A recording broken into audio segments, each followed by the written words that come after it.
Hey, what's up, everybody? This is Gary Holt from Exodus and formerly from Slayer, and you're listening to The Razor's Edge.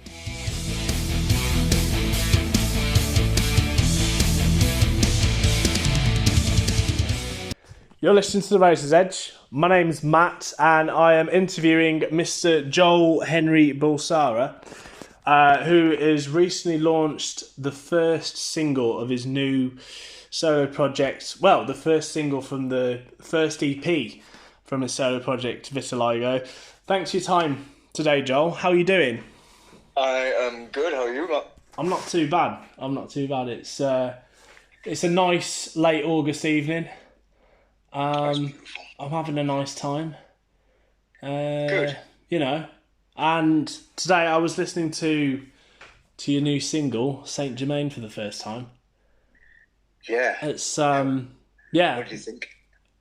It's really cool. I really liked the guest rap appearance on that verse. It was cool how that was like one of the first voices that you actually hear before the song kicks off proper. But Comes out of nowhere, right? I was aware that there was going to be a guest on it, but it took me by surprise and then obviously you take it down your own route. So sorry. No. Obviously, J Bravo CAG is like a legend in the Leeds rap scene. He's been around for a long time, but he's like literally one of the biggest and best rappers you can get in Leeds. I was so like kind of surprised, but also very, very pleased that I could get him on board and do something. And dude, like he's so good, so good. Do you go back a long time with him? I've not actually met him before. I've known of him. But the first time I spoke to him was with regards to doing this single. So someone suggested J Bravo to me as someone who could guest on the upcoming EP, and I thought, I'll give him a shout. I listened to some of his stuff, and I was like, this guy sounds really good. I gave him a theme on Saint Germain, which is an alchemist in history. Okay. He's like a weird mystery guy. He's been around. It's like some people say he's been around for like 300 years. He's actually lived over 300 years, and evidence shows he definitely hasn't. Because who can? But I thought that's a really cool theme to put in there. It's a good legend, isn't it? Yeah, that's it. Having that sort of theme and, a legend that hardly anyone touches upon, in music and stuff is kind of a rare thing, but it was nice to do it. And he just put his own lyrics to it, made his own lyrics, put his own details in there. He got all the references himself, and put everything together in terms of his lyrics and his vocals, and it just sounded full whack. It was good. It was good. Yeah. Oh, excellent. And it's the precursor to the UV Empire EP that's due out on Halloween, I understand. Yes, so that's coming out on Halloween. The aim is really to sort of expand upon the current UK trap scene by crossing genres. So that's like goth electronic, metal, hardcore punk, with hip hop and trap, and rap and grime. It's going to feature multiple vocalists from the lead scene, the first part one, as it's called, that's coming out on Halloween.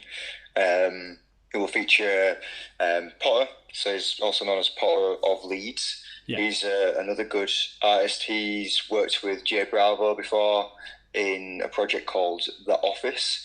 There's also a guy called James Mear, which he is another vocalist from Leeds, and he's amazing as well. He's great.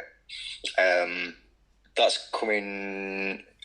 That song's called Return. Them two on Potter and James, or as is known, Jim Bob Gnarly, and that will be the next single release before it comes out on Halloween. Excellent. So you've got the part one. Does that mean there's going to be a part two at some point for our listeners? There is currently part two underway, which you might know about. I might do.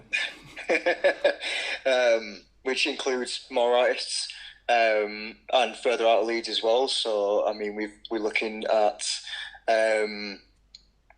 quite a reputable rapper who has worked with the likes of George Clinton.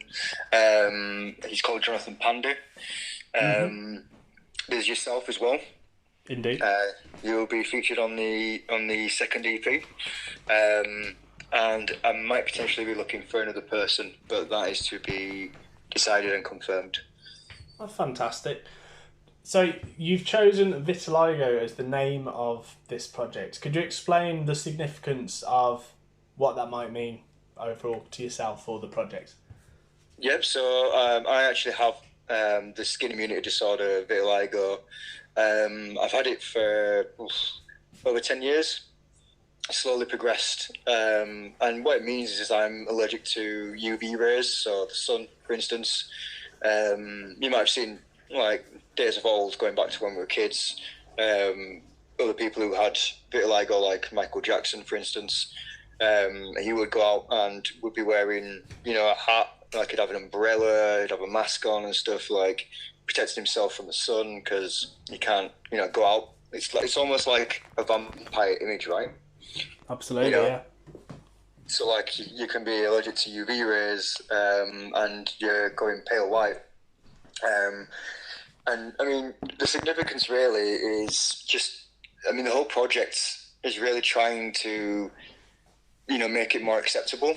Because believe it or not, there are people out there that still judge based on aesthetics, whether that's the sound of your voice or, whether that's your skin colour. Yeah. And bearing in mind as well, the link there is that if you have vitiligo, sometimes you can also have Graves' disease linked to it, so that can change your voice. Okay. Quite drastically as well. Yeah. But the whole idea is to basically, sort of make it more acceptable, allow people to feel like they are still, who have vitiligo, bearing in mind, who, feel like they can still be a part of society, be, accepted in a world full of, monocolour or, people who you would deem, in quotes, normal aesthetically. Because there are people out there that judge, and, God knows I've been a victim a few times of that. That's what it's all about. UV the Empire is probably the only release that's going to sort of focus more on actually having vitiligo. Yeah. Out of all the songs that have been released so far, which is just 2,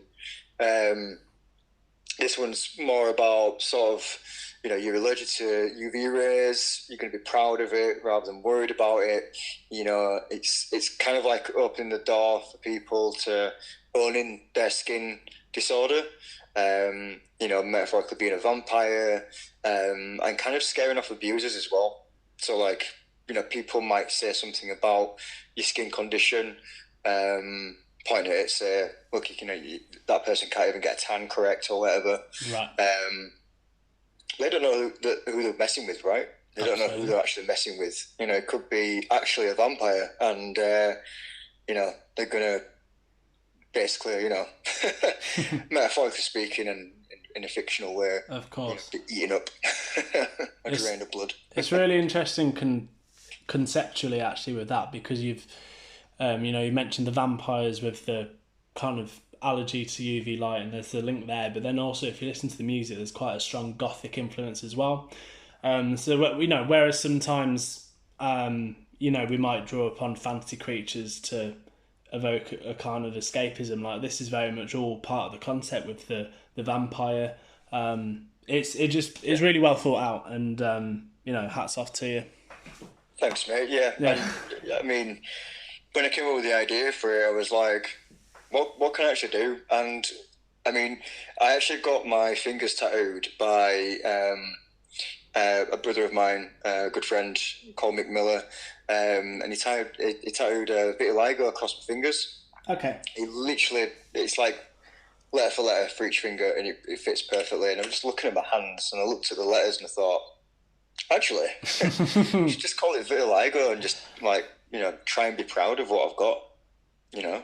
I think that this is where, like, pride comes in. You know, there's you can hide away and you can be victimized, but you got to be proud of who you are. And everything. Like, it's I think that's one of the best things about the modern world, is that I think people are, obviously there's always going to be people with a more kind of backward and antagonistic view on that kind of thing, but I think there's so many more people who are accepting, and you know, that they want to know who you are behind the skin, behind the appearance, and I guess that's who we all are, really, isn't it? Yeah, exactly. We're all just, we're all just the same meat bags. We're all just people. Brains floating around with a string of nerves. We're all the same. But like, aesthetics shouldn't matter whatsoever. So, for our listeners who might not be aware, earlier this year you contributed a cover of Paper Cuts by Nirvana to a Nirvana tribute that was released on the anniversary of their first album coming out. What made you go for Paper Cuts, and how did you enjoy crafting that grunge song into your unique style?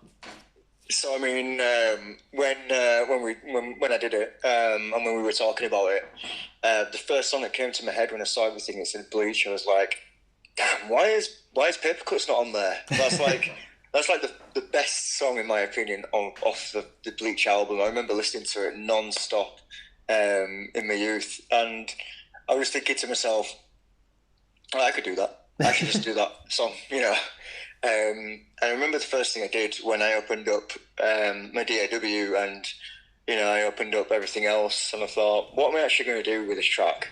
And so maybe I should just learn it on guitar first and play it. So I learned it on guitar first, played it, and then I thought, actually, I need to kind of slow this down, make it heavier. Then I started adding discords. Then I started making it more ruthless. Yeah. I mean, that beginning bit of Paper Cuts off the original album by Nirvana is ruthless. Jing, jing, wah, jing, jing, jing. And I thought, that's one of the riffs that inspired me to even like make disgustingly horrifying riffs. Riffs that absolutely still sing to the soul, right? But is probably one of the most disgusting riffs I've ever heard in my life. And I thought, how am I ever even going to match that as well? And I just sat down and went, right, let's just do it in a lower tuning. So I just did it in that tuning, and I did the vocals in 3 takes.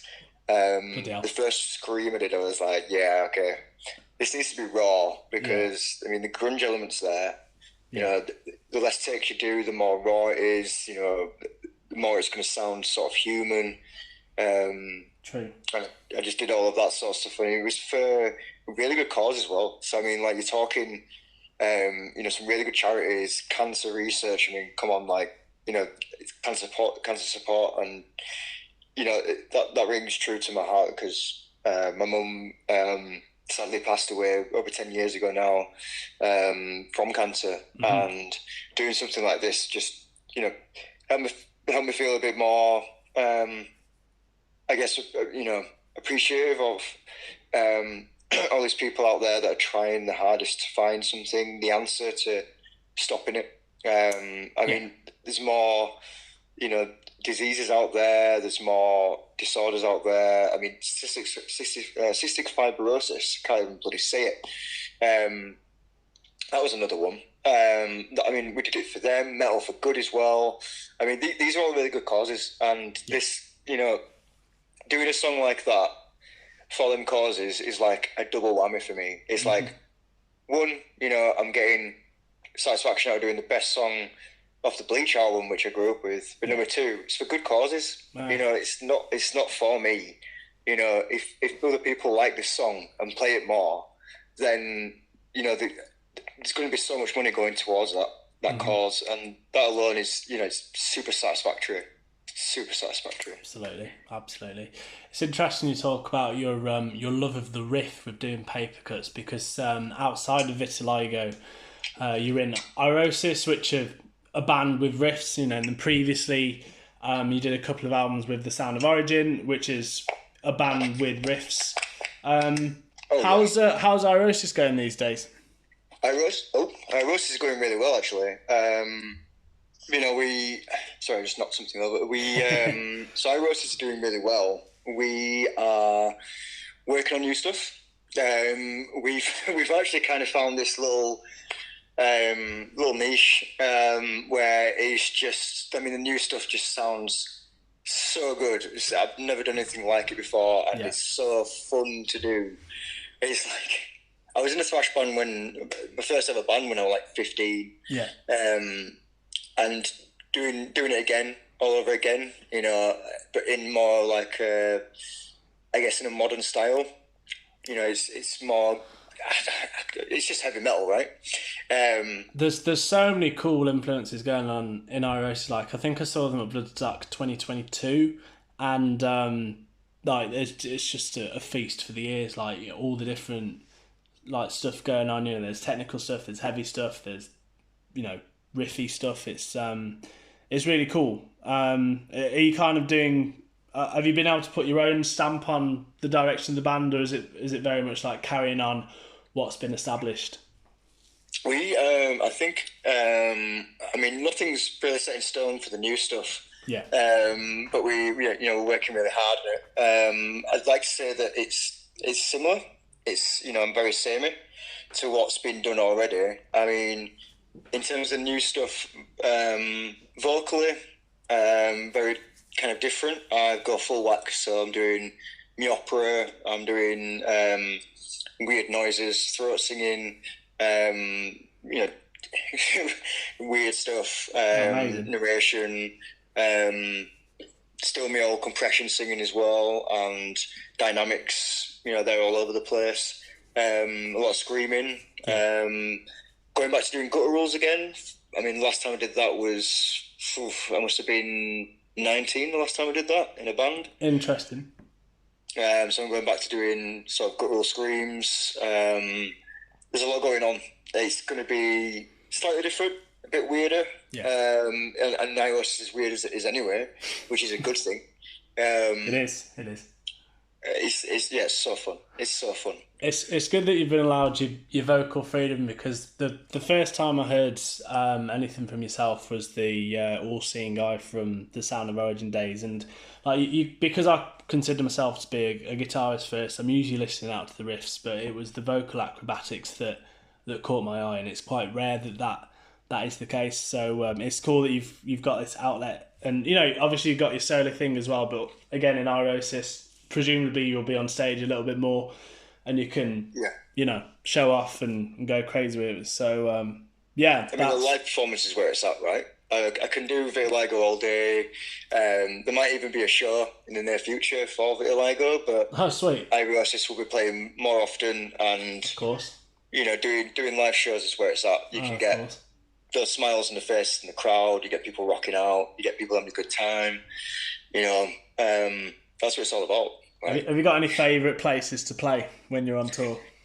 Yes, definitely. I've played there quite a few times, actually. Nottingham's Tap and Tumbler is a great place. Great place to play. It's always packed out. It is. There's always a crowd, and the people are there to rock out and to have a good time. They're not there to stand around and just sort of, oh, it's happening, and have a conversation. They're actually there to be present and to enjoy it for themselves. At the tap. Yeah. I played with Sound of Origin twice, and with Irosis very recently, which was really good. It was just fun. No, that's excellent. It's been quite cool to hear Irosis cover some of the newer Sound of Origin songs, especially with I think you did an album about a year ago. I know that you didn't tour it very much, but it's been cool to hear like Birthright being played in the Irosis set list, and it just sounds heavier and dirtier. That's actually really cool, man. I mean, originally the guys, some of the guys were in Sound of Origin before we kind of split up, and then we were like, well, the good songs, we don't, not want to play these songs, because they're fun to play as well, right? Yeah. And we played Birthright. At the last gig we played Descent Free as well. Oh, nice. And I mean, the way Matt drums on when we're playing that is so good. It's like, it's just some reason it's just heavier. And no disrespect to anyone else who's in the stoner scene. I mean, stoner is close to my heart, but when it's more metal, it just sings to me. I grew up on groove metal, so it just sings to me more, and he puts a little spin on it. I mean, Jack did a great job when he recorded it. Yeah, he did. I mean, exceptional job. But when Matt plays it, it's like, wow, okay, this is different. I mean, and it's also half a step higher as well in tuning. Mm-hmm. So it might sound heavier, but it's actually half a step higher than the Sound of Origin, Man in the Arena's actual album. I guess like you can talk about guitar tunings and who's got the most strings and who tunes the lowest, but I think it's really about attitude with that kind of thing. And I similarly, I grew up listening to groove metal and melodic death metal and metalcore before I started playing stoner rock and more sludge inspired stuff. But it's very much still close to my heart, and there's something about it that just gets you pumped up. Oh, dude. So I've still got a lot of time for it. Oh, very good. Mate, I mean, like, dude, it's all about that. It's like, sometimes you hear someone play, let's say there's two different versions of Mistreated, right? So you've got the Deep Purple version with David Coverdale, which is absolutely astonishing. Obviously, it's the original as well. Yeah. But then in Rainbow, when they had Dio, they did it as well, because it's Richie Blackmore, right? Yeah. When they did it in Rainbow, and Dio's singing it, it's like it's a completely different world, but it's still heavy. It's still real heavy. It's different, but it's still heavy. And it's also just how it's performed. Like you say, it's the attitude towards it, right? And the attitude of playing it, and what the output is in terms of attitude. I think that's what I like most about cover songs. I mean, I wouldn't want to be sort of in a band that's known for, it's that band that does covers, but it can still be really cool to put your own spin on a song. I mean, like me and yourself, we've now been on 2 different compilations where we've contributed a cover. On the same one as well, on right? Yeah. So we did the Alice Cooper one, and we've done the Nirvana one. I wonder when the next one's going to come. I don't know if we can answer that on this interview, but it's probably more than likely going to happen, right? It's become a tradition by now.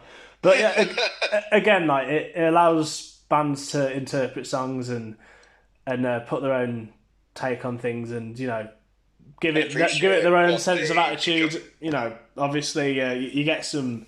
You hear these recordings from the early 70s and they sound classic and they're amazing, but music's evolved in the last 50 years ultimately, and if you can put something new on it that's not going to bastardize the whole song, then why not? Yeah, exactly. Why not?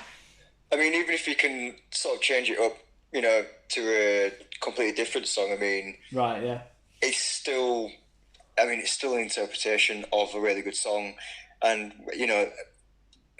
more props to someone, in my opinion, if they change it up, make it different, because you do get straight covers, right? Yeah, you do. I mean, like, listen to your songs and the songs I've been on with when we did these 2 albums, the album and the EP even, but yeah, I mean, come on, like we changed them up and they sound different. Might not be everyone's taste, but I feel like we did a service, I loved what the Sound of Origin did with Sick Things by Alice Cooper, like turning it into a Sound of Origin song, It was... Oh man, I remember going through, like, with the team at the time, multiple different suggestions of which song we should do. Yeah. And Chris, the drummer at the time, turned around and said, hey, I think we should do Sick Things. Listen to the live version. So listen to this live version. And we all went, actually, yeah, we could do a really good version of this. And then we did it, and we were sort of jamming it, and we were playing it in the practice room for, must have been like 3 weeks. By the 3rd week, we'd come up with something kind of, it was completely different to what we knew we were going to be different when we went in there to do it. I guess I did anyway. I knew we were going to be different to what it was expected, if you will, of a cover. but I didn't expect it to be as, as progressive as it turned out to be. And damn, I'm so proud of that song. It's probably one of the best songs I've ever done. Vocally, man, it just felt so good. Yeah, so some of the high, not really screams, but you might call it wails, maybe. It was an awesome cover. It was very good. What's up next for you? Obviously, we've talked about a couple of new EPs releases, but is there anything else that you're cracking on with that you want to? There is, actually. There's a secret project I'm working on Another at the one. moment. I can't even tell you who I'm playing with. Cool. But they're very well known in the Stoner Doom scene. They've been around for a very long time. They've been in a very big band as well. Well, that's as far as I can go with that. I mean, we're currently working on something. We have a name for the project. We are planning to play some shows. We're planning to do an EP or an album or something. We've got 3 songs so far. I've been sent the riffs. I put some vocals on it, on 2 of the songs. We've got a drummer who's doing some bits as well. There's a bassist lined up. There's something in the works there for that. So that's, yeah. I don't know when that's happening, when it's going to be out, when it's going to get announced. But I guarantee you, if you like the sound of Origin, you'll definitely like this upcoming project. More so on the OC&I side of things, but a bit more, I guess, gothic, if you will. That's cool. More like kind of typo influenced version, almost. Yeah, you could say that. Could say that. I couldn't really put it down to anything. No. Vocally, it's a bit more on the sort of range side, so there's no screaming whatsoever. Yeah. It's all singing. Yeah. I think I hit the highest note I've ever done on one of the songs. It's I think this should be good. Should be shattering a few windows when you play it then. Oh, definitely. It sounds like a cat dying. That's literally what I sound like. So, I accept that. And I mean, the best part about that is that it sounds unique, right? Absolutely, yeah, absolutely. If it's all been done before, then do something else, surely. Oh, that's cool. It's been good to chat to you about Vitiligo and the other bands and other projects and just music and life in general today. I appreciate your time. It's been good to catch up as well, man. Absolutely, it has. Yeah, no, it's been good. We for the listeners' info, we had a brief catch up at Bloodsuck Festival because we've known each other a few years, but I think there've been a few rums involved at that time. So yeah, this has been a proper catch up. But yeah, let's call it there for this interview. You've been listening to The Razor's Edge. This has been Joel from Vitiligo. Thank you for your time.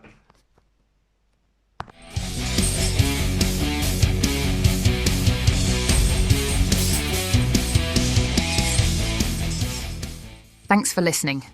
Make sure you keep up to date with all of our interviews by subscribing to our channel. For all the latest news reviews, interviews and more, head over to our website, www.therazorsedge.rocks.